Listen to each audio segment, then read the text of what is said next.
Today in Maria's Paradise, I have a special guest from Kansas City, owner of a studio, dancer, ballroom dancer, and teacher for over 20 years, Mr. Tony Witt. Welcome.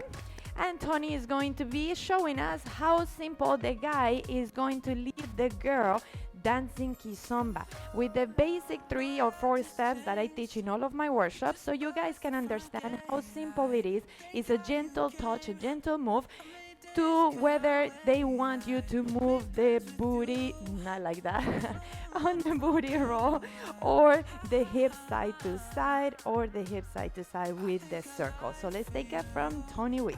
Now, girls, remember that you are not doing an upper body roll. That you have learned from me. Everything is from the waist down, and you do a booty roll that goes down and back.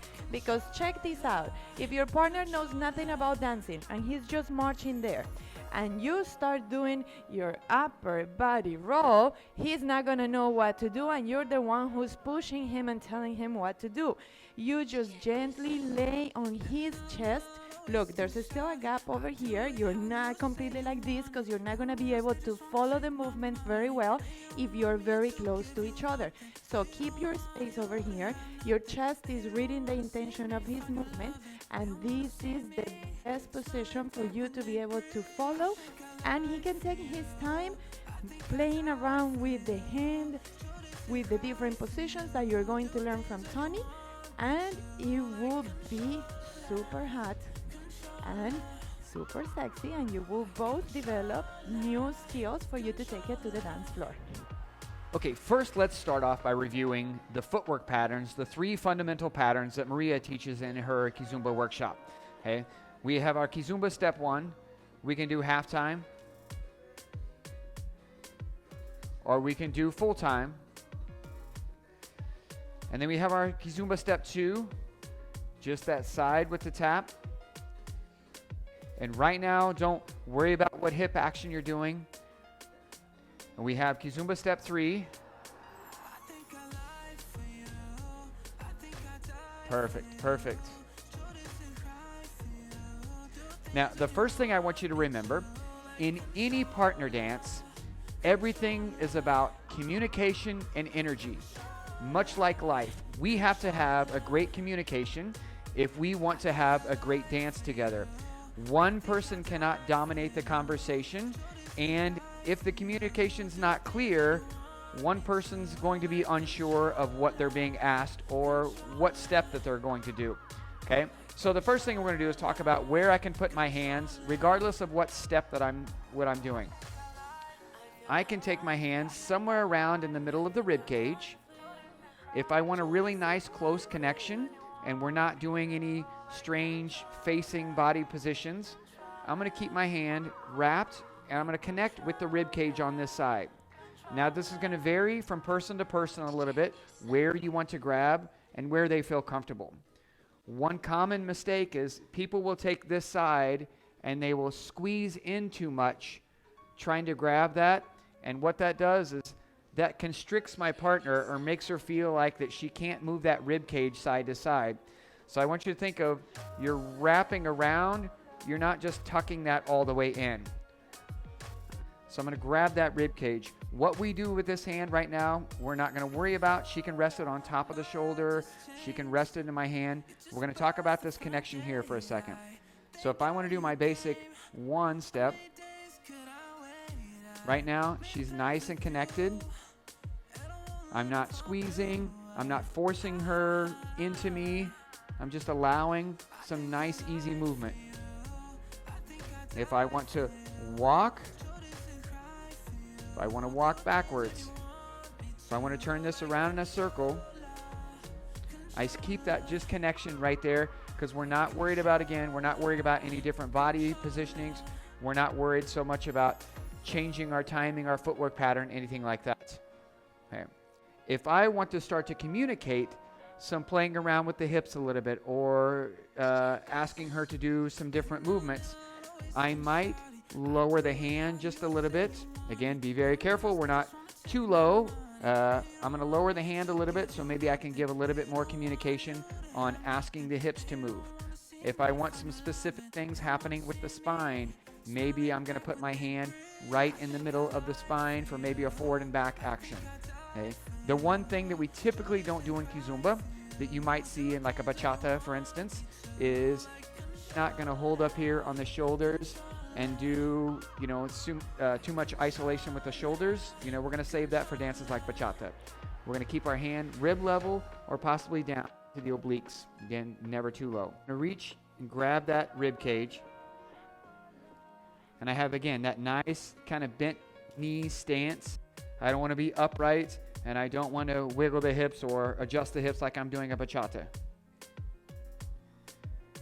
If you want, you can grab this hand. Now, if I want to start to get a little bit of hip action for her, or rib cage action, or allowing some movement with it, I'm going to take my hand and maybe give some pressure side to side. Maybe I take my hand and I'm kind of doing this action.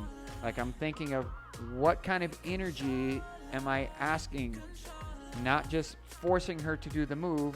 I'm giving a certain energy. Okay? If I want her to step down a little bit, I'm going to take my hand and I'm going to press kind of down. Again, I'm not forcing the movement down. I'm just asking and I'm giving that energy. And she's not always going to do what I ask.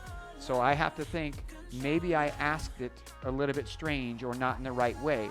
I have to readjust my question. Okay? So we have our basic one. And I can step it forward. And if I want to pause it, have some sort of hip action to it. Again, I'm going to adjust where I put my hand. And maybe we take this down. And I'm kind of giving that energy down. Now let's say I want a little hip action in that. I might take my knee and give that communication down below. I can't really make that hip action go backwards with my hand. I'm not like flipping it out. That doesn't make any sense. Or I'm not going to like pick the belt up and make that hip go. So my communication after we go low is going to be my connection with my knee down below. Bounce. So let me show you exactly what I'm doing with that knee, okay? So as I'm taking that step forward, I'm going to drive, or I'm going to ask that energy to go low. I'm going to take this hip slightly forward. I'm not thrusting forward. I have some connection in between her thighs with my knee, so I'm just asking for movement with that hip by connecting with that knee. So if we do that together, I'm going a little bit low and I'm driving that knee slightly forward. Now let's say I want those hips to kind of roll around. You know that circular motion you guys learn in your Kizomba workshop. What I'm going to do is I'm going to adjust the position of my knee. I'm not necessarily going to try and use my hand to scoop the hip around. So when I drive down, instead of stepping directly forward, I'm going to slightly rotate so that when my knee goes forward, it's not driving straight through, it's actually kind of going off to an angle. So it's asking her thighs to slightly go that way. So the difference, if I go straight on, my knee is going straight in. If I slightly rotate, then she feels that communication to start off at an angle, okay? And again, I'm still using this hand to drive low. I either go straight with that knee or off at an angle. Doing this, again, this is not a Latin dance. You've heard Maria say that many, many times. So I'm not going to do this move and add a whole bunch of upper body movement to it where then, it has more of a salsa mambo, maybe bachata feel with it. Keep that upper body nice and connected with that move.